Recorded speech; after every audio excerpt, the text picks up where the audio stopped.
കഴിഞ്ഞ ദിവസങ്ങളിൽ സോഷ്യൽ മീഡിയയിൽ ഉടനീളം നമ്മളെല്ലാവരും കണ്ടത് 2017-ലെയും 2019-ലെയും ഇന്ത്യയുടെ ഭൂപടമാണ്. സാഫ്രോൺ കാവിക്കളർ BJP അധികാരത്തിലുള്ള സംസ്ഥാനങ്ങളിൽ അടയാളപ്പെടുത്തുമ്പോൾ 2017-ൽ രാജ്യത്തിന്റെ ഏതാണ്ട് എല്ലാ ഭാഗങ്ങളിലും കാവിക്കളർ അടയാളപ്പെടുത്തിയെങ്കിൽ 2019-ലെത്തുമ്പോ രാജ്യത്തിന്റെ ഭൂപടത്തിൽ നിന്നും കാവിക്കളർ മെല്ലെ മെല്ലെ അപ്രത്യക്ഷമാകുന്ന സന്തോഷകരമായ സാഹചര്യം കടന്നു വരുന്നതിന്റെ സൂചനകളാണ് നമ്മൾ കണ്ടുകൊണ്ടിരിക്കുന്നത്. മഹാരാഷ്ട്രയിൽ BJPയുടെ ഭരണത്തെ തകർത്തുകൊണ്ട് NCPയുടെയും കോൺഗ്രസിന്റെയും ശിവസേനയുടെയും നേതൃത്വത്തിലുള്ള മഹാസഖ്യം അധികാരത്തിൽ വന്നു. 2 ദിവസം മുമ്പ് ഈ രാജ്യത്തെ മാധ്യമങ്ങൾ മുഴുവനും വാഴ്ത്തിപ്പാടിയ അമിത്ഷാ ഒറ്റ ദിവസം കൊണ്ട് ഊതി വീർപ്പിച്ച ബലൂണിൽ സൂചി കുത്തിയതുപോലെ പൊട്ടിത്തകർന്ന് തരിപ്പണമാകുന്ന കാഴ്ചയാണ് രാജ്യം കണ്ടത്.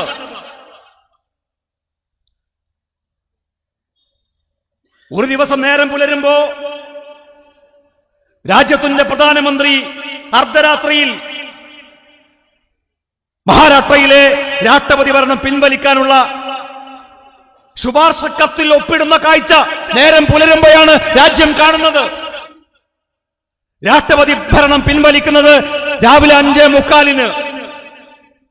രാവിലെ 8 മണിക്ക് മാധ്യമങ്ങൾ പോലും അറിയാതെ മഹാരാഷ്ട്രയുടെ മുഖ്യമന്ത്രി കസേരയിലേക്ക് ഫഡ്നാവിസ് സത്യപ്രതിജ്ഞ ചെയ്ത് അധികാരമേൽക്കുന്നു.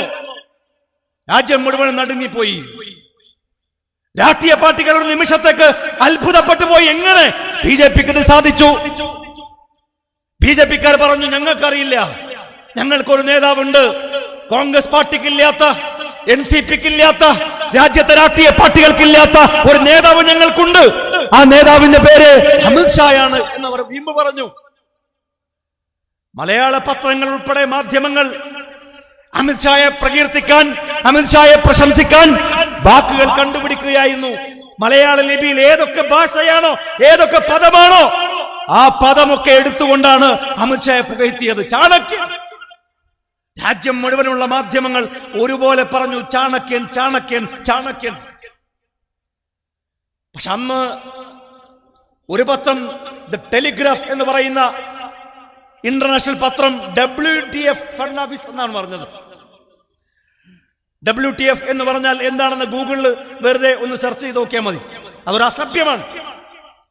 അത്ര മോശമായ ഒരു അസഭ്യ പദം ഉപയോഗിച്ചുകൊണ്ട് ഒരു അന്താരാഷ്ട്ര പത്രത്തിലെ 1-ാം പേജിലെ തലക്കെട്ട് വാർത്ത ഫഡ്നാവിസിനെ വിശേഷിപ്പിച്ചു.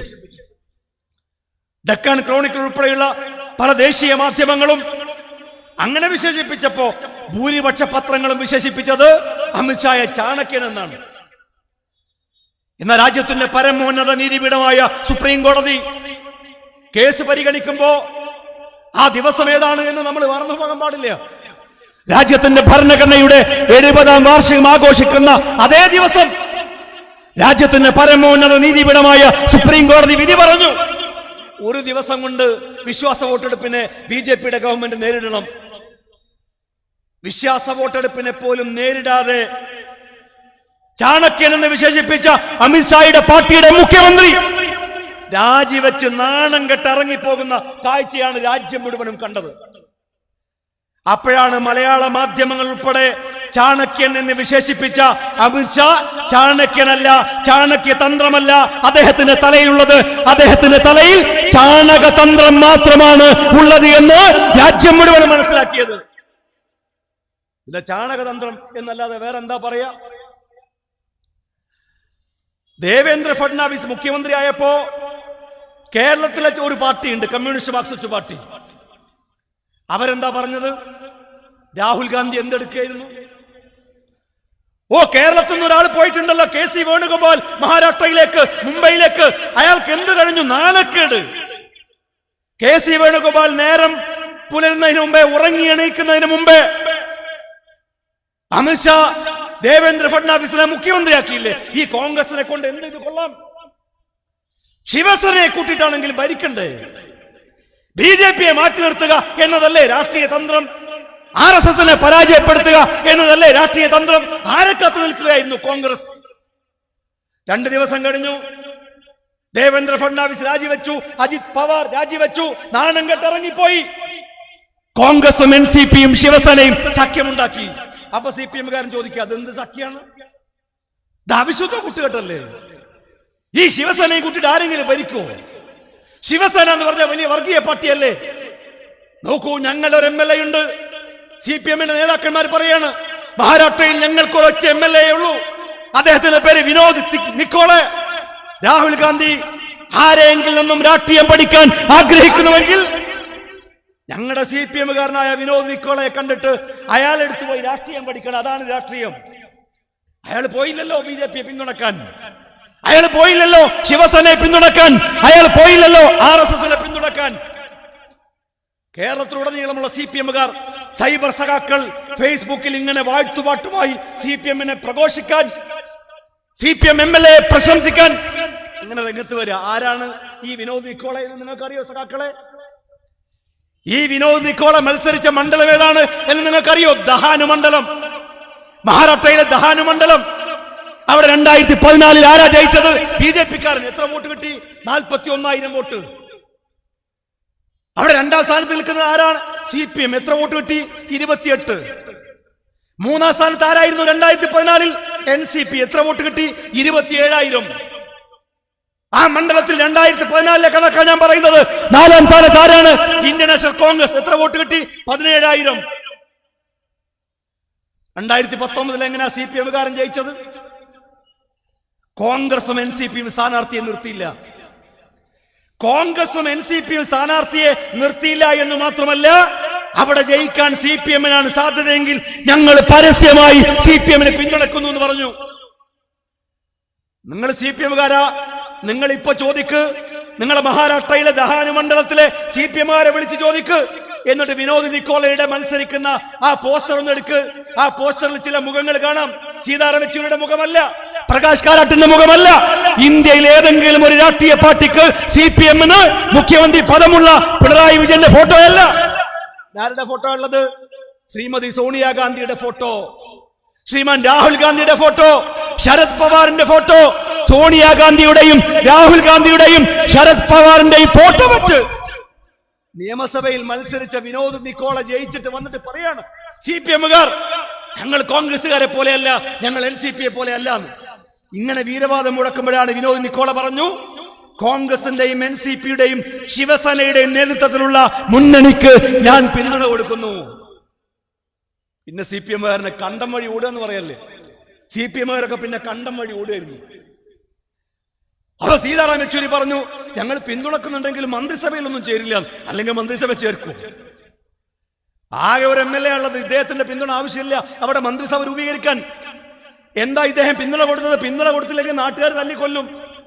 സോണിയാഗാന്ധിയുടെയും ശരത് പവാറിന്റെയും രാഹുൽ ഗാന്ധിയുടെയും ഫോട്ടോ വെച്ച് ഇലക്ഷനിൽ മത്സരിച്ച് ജയിച്ചിട്ട് അവർ മന്ത്രിസഭ ഉണ്ടാക്കുമ്പോ RSSനെ BJP-കാരനെ മാറ്റി നിർത്താൻ വേണ്ടി അവർ ശ്രമിക്കുമ്പോ അതിന്റെ കൂടെ നിന്നില്ലെങ്കിൽ ആ മണ്ഡലത്തിലെ വോട്ടർമാർ തല്ലിക്കൊല്ലും. യാതൊരു സംശയമില്ല.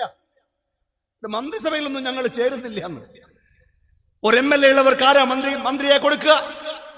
ഞാൻ പറഞ്ഞു വരുന്നത് പ്രിയപ്പെട്ടവരെ, അമിത്ഷായുടെ തന്ത്രം ഒന്നൊന്നായി പൊളിഞ്ഞു വീഴുകയാണ്. രാജ്യത്തിന്റെ ചരിത്രത്തിൽ ആദ്യമായി പോലീസുകാർ സമരം ചെയ്തത് രാജ്യ തലസ്ഥാനത്താണ്. ഡൽഹിയിലെ പോലീസിന്റെ ചുമതല ആർക്കാണ്? ആഭ്യന്തരമന്ത്രിക്കാണ്, അമിത്ഷാക്കാണ്. അത് ഡൽഹി പോലീസിന്റെ നിയന്ത്രണത്തിൽ, ഡൽഹി സ്റ്റേറ്റിന്റെ നിയന്ത്രണത്തിലല്ല ഡൽഹി പോലീസ് ഉള്ളത്.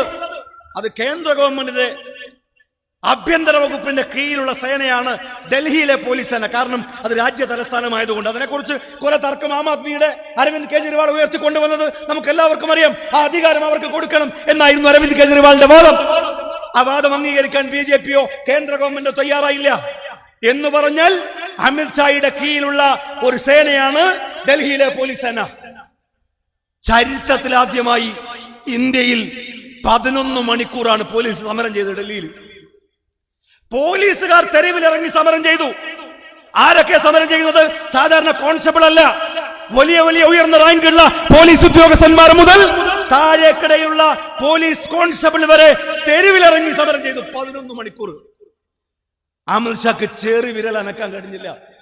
ചാണക്യനാണത്രേ, വലിയ ബുദ്ധിമാനാണത്രേ. ഇത് ജയിക്കുമ്പോ അങ്ങനെയാണ്. ജയിക്കുമ്പോ നായകനെ വല്ലാതെ അങ്ങ് പ്രശംസിക്കും. ക്രിക്കറ്റ് കളി കാണുന്നവർക്കറിയാം, ഇന്ത്യ എങ്ങനെ ജയിച്ചുകൊണ്ടിരിക്കുകയാണെങ്കിൽ ഇന്ത്യയുടെ ക്യാപ്റ്റനെ കുറിച്ച് പറയും. ആ ക്യാപ്റ്റൻ അവസാനത്തെ ആ ഓവർ കൊടുത്തത് കണ്ടില്ല ആ ബോളർക്ക്? അയാൾ എറിഞ്ഞപ്പോ ഭാഗ്യത്തിന് 3 വിക്കറ്റ് വീണിട്ടുണ്ടാവും. അത് ഭാഗ്യത്തിന് സംഭവിച്ചതാണ്. ക്യാപ്റ്റന്റെ ആ ബുദ്ധിയാണ്. കാരണം വേറെ എല്ലാവരും 10 ഓവർ എറിഞ്ഞു കഴിഞ്ഞിട്ടുണ്ടാവും, അവസാനം ഇയാൾ മാത്രമേ ഉണ്ടാവുള്ളൂ ബോളറായിട്ട്. ചിലപ്പോൾ അയാൾക്ക് കൊടുത്തായിരിക്കും. എന്നാലും ക്യാപ്റ്റൻ ആളുകൾ ഇങ്ങനെ പ്രശംസിക്കും. ജയിക്കുമ്പോ അങ്ങനെയാണ്. തോൽക്കുമ്പോ നേരെ തിരിച്ചും പറയും. ക്രിക്കറ്റ് കളിയിൽ അങ്ങനെയാണ്. ഇപ്പൊ അമിത്ഷാ കഴിഞ്ഞ കുറെ തെരഞ്ഞെടുപ്പിൽ ഇങ്ങനെ ജയിച്ചപ്പോ അമിത്ഷായുടെ ബുദ്ധിയാണ്. 303 കഴിഞ്ഞ ലോക്സഭയിൽ. 2024 BJP ടാർഗറ്റ് ചെയ്യുന്നത് 333 കേരളം വരെ പിടിക്കും എന്നൊക്കെ പറഞ്ഞു കളഞ്ഞില്ലേ ഈ ചാണകതന്ത്രത്തിന്റെ ആളുകൾ?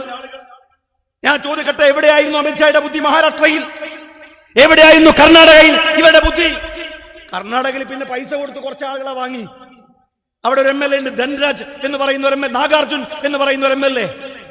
അദ്ദേഹം BJPയിലേക്ക് ചേക്കേറിയതിനു ശേഷം അദ്ദേഹത്തിന്റെ സ്വത്തിലുണ്ടായ വളർച്ച 185 കോടി രൂപയാണ്.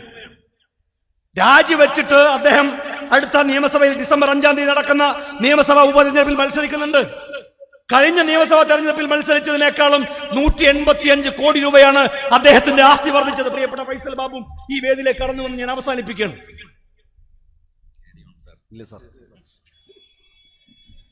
185 കോടി ഒരു MLA വർദ്ധിക്കുകയാണ്. പിന്നെ ആരാ പോകാതിരിക്കുക? ഇതുപോലെയുള്ള MLA-മാർ, ചില പണക്കൊതിയന്മാർ പോകും. പക്ഷേ അങ്ങനെ പണക്കൊതിയന്മാർ കാലുമാറി BJPയിലേക്ക് ചേക്കേറുമ്പോ രാജ്യത്തെ ജനങ്ങൾ അവരെയും പാഠം പഠിപ്പിക്കുന്നുണ്ട്. എന്താ പാഠം? ഗുജറാത്തിൽ ഒരു മനുഷ്യൻ പോയി, അൽപേഷ് താക്കൂർ, കോൺഗ്രസിന്റെ കൂടെ നിന്ന് മത്സരിച്ചതാണ്. ജയിച്ചു കഴിഞ്ഞപ്പോൾ BJPയിലേക്ക് പോയി. അവിടെ ബൈ ഇലക്ഷൻ വന്നു. അൽപേഷ് താക്കൂറിനെ അവിടെയുള്ള ജനങ്ങൾ പാഠം പഠിപ്പിച്ചു. തോൽപ്പിച്ചു എന്ന് മാത്രമല്ല, അവിടെ കോൺഗ്രസ് ജയിപ്പിച്ചു. ഒരു കാര്യം നമുക്ക് പ്രതീക്ഷയുണ്ട് പ്രിയപ്പെട്ടവരെ, രാജ്യത്തിന്റെ ജനത അങ്ങനെ ചിന്തിച്ചാൽ ഡിസംബർ 5 കർണാടകയിൽ ബൈ ഇലക്ഷൻ നടക്കുമ്പോ 17 സീറ്റിൽ 6 സീറ്റിലെങ്കിലും അവിടെ BJP ജയിച്ചാലേ ഭരണം നിലനിർത്താൻ കഴിയൂ. ഈ പോക്ക് പോവുകയാണെങ്കിൽ, ജനാധിപത്യം അട്ടിമറിക്കാതിരുന്നാൽ 6 സീറ്റിൽ അവിടെ BJPക്ക് ജയിക്കാൻ സാധിക്കുകയില്ല എന്ന് മാത്രമല്ല, മഹാരാഷ്ട്രയിൽ നാണം കെട്ടിറങ്ങിപ്പോയതുപോലെ കർണാടകയിലും യെദ്യൂരപ്പയും കൂട്ടരും നാണം കെട്ടിറങ്ങിപ്പോകുന്ന കാഴ്ച നമ്മൾ കാണാൻ പോകുന്നതേയുള്ളൂ. ഞാൻ ദീർഘിപ്പിക്കുകയല്ല. ദേശീയ തലത്തിലുള്ള അവസ്ഥ ഇതാണ്. കേരളത്തിലെ സാഹചര്യം നമുക്കറിയാം. ഇവിടെ കുഞ്ഞാലിക്കുട്ടി സാഹിബും പ്രിയപ്പെട്ട സാജിദും ഒക്കെ പ്രസംഗിച്ചു. ഒരു സ്കൂളിന്റെ മാളത്തിന്റെ പൊത്തുപോലും അടയ്ക്കാൻ കഴിയാത്തൊരു നെറികെട്ട ഭരണമാണ് ഈ നാട് ഭരിക്കുന്നത്. ഞാനും ഫൈസൽ ബാബു ഒക്കെ ഇന്നലെയൊക്കെ കഴിഞ്ഞ ദിവസങ്ങളിൽ ലോങ് മാർച്ചിലായിരുന്നു മലപ്പുറം ജില്ലയിലെ മുസ്ലിം ലീഗിന്റെ.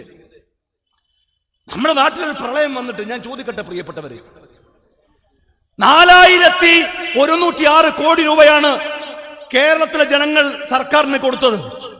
4106 കോടി രൂപ. അത് കഴിഞ്ഞ പ്രളയം ഉണ്ടാകുന്നതിന് മുമ്പ്, പ്രളയമുണ്ടായതിനു ശേഷം പിന്നെയും കോടികൾ കൊടുത്തു. 5000-ലധികം കോടികൾ കൊടുത്തു. കേരളത്തിലെ ജനങ്ങള്, പാവങ്ങൾ. സർക്കാർ എത്ര രൂപയാണ് ചെലവാക്കിയത്? 2018 ഓഗസ്റ്റ് പ്രളയം ഉണ്ടായിട്ട് ഒരു വർഷം കഴിഞ്ഞപ്പോ ഈ 4000-ൽ 5000-ഓളം കോടി രൂപ കയ്യിൽ വെച്ചിട്ട് കേവലം 2000 കോടി രൂപ മാത്രമാണ് ചെലവാക്കിയത്. വെറും 2000 കോടി രൂപ. ബാക്കി പൈസ എന്ത് ചെയ്തു എന്ന് ചോദിച്ചു തോമസ് ഐസക്കിനോട്. അത് FD ആയിട്ട് ബാങ്കിൽ ഇട്ടിരിക്കുന്നു എന്നാ പറഞ്ഞത്. FD ആയിട്ട് ബാങ്കിലിടാനാണോ ഈ പൈസ ജനങ്ങൾ കൊടുത്തത്? ഈ റോഡിന്റെ ഒക്കെ അവസ്ഥ, നമ്മൾ കുന്നമംഗലത്തുകാരല്ലേ, നിങ്ങൾ വെറുതെ മുക്കം അരീക്കോട് റൂട്ടിലൊക്കെ ഒന്ന് പോയി നോക്ക്. വലിയ വലിയ കുഴിയിൽ ഇങ്ങനെ ഇറങ്ങിയിട്ട് വേണം വണ്ടി കയറി പോകാൻ. മുമ്പിലുള്ള വണ്ടി ചിലപ്പോൾ കാണൂല. എന്താ കാര്യം? മുമ്പിലുള്ള കുഴിയിൽ ഇറങ്ങി കിടക്കുകയാണ്. ബാക്കിൽ വരുന്ന വണ്ടി കാണൂല. MM-മണി ഒരു കൊല്ലം കൊണ്ട് 34 ടയർ മാറ്റില്ലേ? റോഡൊക്കെ വലിയ ആരാ മോശം? എങ്ങനെ മോശമായത്? എത്ര മോശമായാലും ഒരു കൊല്ലം കൊണ്ട് 34 ടയർ മാറ്റാൻ ആവശ്യമുണ്ടോ എന്നുള്ളത് ടയർ പീടി നേരെ മുമ്പിലുണ്ട്, ചോദിച്ചാൽ അറിയാം. 34 ടയർ ഒരു കൊല്ലം കൊണ്ട് MM-മണി മാറ്റി. MM-മണിയിലൊക്കെ ഒരു പ്രതീക്ഷ ഉണ്ടായിരുന്നു. ടയറൊന്നും അടിച്ചു മാറ്റില്ല എന്നായിരുന്നു നമ്മൾ വിചാരിച്ചിരുന്നത്. കിട്ടുന്നത് അടിച്ചു മാറ്റുകയാണ്. ഈ ഗവൺമെന്റ് എന്താണോ കിട്ടുക അത് ഊരിക്കൊണ്ടുപോവാ. പാവപ്പെട്ട കുട്ടികൾ പാമ്പടിച്ചു മരിക്കുക. വാളയാറിലെ കുഞ്ഞുങ്ങൾക്ക് അവരെ കൊന്ന പ്രതികളെ വെറുതെ വിടുക. ഈ ഗവൺമെന്റ് കുഞ്ഞുങ്ങൾക്ക് പോലും രക്ഷയില്ല. രാമായണത്തിലൊരു ഐതിഹ്യമുണ്ട്. ദശരഥ രാജാവിന്റെ ഒരു ഐതിഹ്യം. അദ്ദേഹം ഒരിക്കലും വേട്ടക്ക് പോയപ്പോ ഒരു ആനയാണെന്ന് വിചാരിച്ചിട്ട് അമ്പ ചെയ്തപ്പോ ഒരു മുനികുമാരനാണ് കൊണ്ടത്. അമ്പ് കൊണ്ടിട്ട് ആ മുനികുമാരൻ മരിച്ചുപോയി. മുനികുമാരൻ മരിച്ചപ്പോ മാതാപിതാക്കൾ ദശരഥനെ ശപിക്കണം.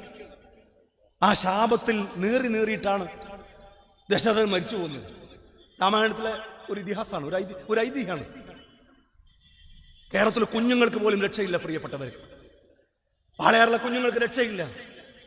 ഷെഹല ഷെറിൻ എന്ന് പറയുന്ന പാവപ്പെട്ട വയനാട്ടിലെ ഒരു പെൺകുട്ടി കാലിൽ പാമ്പ് കടിച്ചിട്ട് ആശുപത്രിയിൽ കൊണ്ടുപോകണം എന്ന് കരഞ്ഞു പറഞ്ഞിട്ട് നമ്പർ 1 കേരളം എന്ന് അവകാശപ്പെടുന്ന കേരളത്തിലെ പൊതുകലാലയത്തിലെ ഒരു അധ്യാപകൻ ആ കുട്ടിയെ കൊണ്ടുപോയില്ല ആശുപത്രിയിലേക്ക്. അവസാന വാപ്പ വന്നിട്ടാണ് ആശുപത്രിയിൽ കൊണ്ടുപോയത്. 4 ആശുപത്രിയിൽ പോയി, ഒരു സ്ഥലത്തും ആന്റിവനല്ല. അവസാനം ഉള്ള സ്ഥലത്തുള്ള ഡോക്ടർ കൊടുക്കാനും തയ്യാറായില്ല. നമ്പർ 1 കേരളമാണ് അത്ര. ആരോഗ്യം നമ്പർ 1, പൊതുവിദ്യാലയം നമ്പർ 1. കുഞ്ഞുങ്ങൾക്ക് രക്ഷയില്ലാത്ത നാടായി ഈ നാട് മാറുകയാണ്. ഒരു കാര്യം ഞാൻ ഉറപ്പിക്കാം, ദശരഥന് ശാപം കിട്ടിയതുപോലെ ഈ കുഞ്ഞുങ്ങളുടെ മാതാപിതാക്കളുടെ ശാപത്തിൽ നീറി ഇടതുപക്ഷം തകർന്നു തരിപ്പണമാകുന്ന കാഴ്ചയാണ് കേരളത്തിൽ വരാനിരിക്കുന്ന നാളുകളിൽ പ്രിയപ്പെട്ടവരെ നമ്മൾ കാണാൻ പോകുന്നത്. ഇവർക്കെതിരെ ജനരോഷം ശക്തിപ്പെടുത്താനുള്ള പ്രചോദനമാണ് കേരളത്തിൽ അങ്ങോളം ഇങ്ങോളം ഐക്യജനാധിപത്യ മുന്നണി സംഘടിപ്പിക്കുന്ന, മുസ്ലിം യൂത്ത് ലീഗ് സംഘടിപ്പിക്കുന്ന ഇത്തരം പ്രതിഷേധ പരിപാടികൾ. ഇപ്പോ തിരുവനന്തപുരത്ത് രമേശ് ചെന്നിത്തല തെരുവിലിറങ്ങാണ്, റോഡിൽ സമരം ചെയ്യാണ്. എന്തിനാ സമരം ചെയ്യുന്നത്? തിരുവനന്തപുരം യൂണിവേഴ്സിറ്റി കോളേജിൽ KSUക്കാരെ പ്രവർത്തിക്കാൻ സമ്മതിക്കുന്നില്ല. അവരെ മർദ്ദിച്ചു. ചോദ്യം ചെയ്ത KSUവിന്റെ നേതാക്കന്മാരെ അവിടെ വെച്ച് വളഞ്ഞിട്ട്, പോലീസിന്റെ കൺമുമ്പിൽ വെച്ച് വളഞ്ഞിട്ട് മർദ്ദിച്ചു. പ്രതികളെ പിടികൂടുന്നില്ല. പിണറായി വിജയൻ പറഞ്ഞാലല്ലാതെ, പിണറായി വിജയന്റെ അനുയായികൾ പറഞ്ഞാലല്ലാതെ ഇവിടെ നിയമം നടപ്പിലാക്കുന്നില്ല. രമേശ് ചെന്നിത്തല കേരളത്തിന്റെ പ്രതിപക്ഷ നേതാവിന് റോഡിൽ കുത്തിയിരുന്ന് സമരം ചെയ്യേണ്ട ഗതികേട് ഈ നാട്ടിൽ ഉണ്ടാവുകയാണ് പ്രിയപ്പെട്ടവരെ.